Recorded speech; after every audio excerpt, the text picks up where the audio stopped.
شروع کرتا ہوں اللہ کے نام سے جو بڑا مہربان اور نہایت رحم کرنے والا ہے۔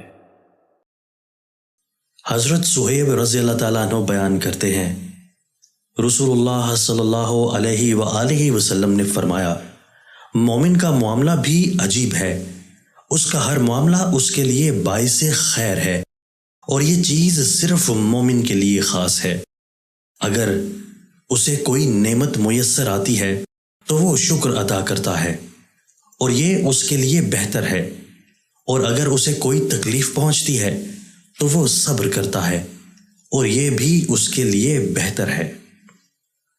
حضرت انس رضی اللہ تعالیٰ عنہ سے روایت ہے کہ نبی صلی اللہ علیہ وآلہ وسلم نے فرمایا، بے شک اللہ تعالیٰ جب کسی بندے کے ساتھ بھلائی کا ارادہ کرتا ہے تو وہ اسے اطاعت والے کاموں پر لگا دیتا ہے۔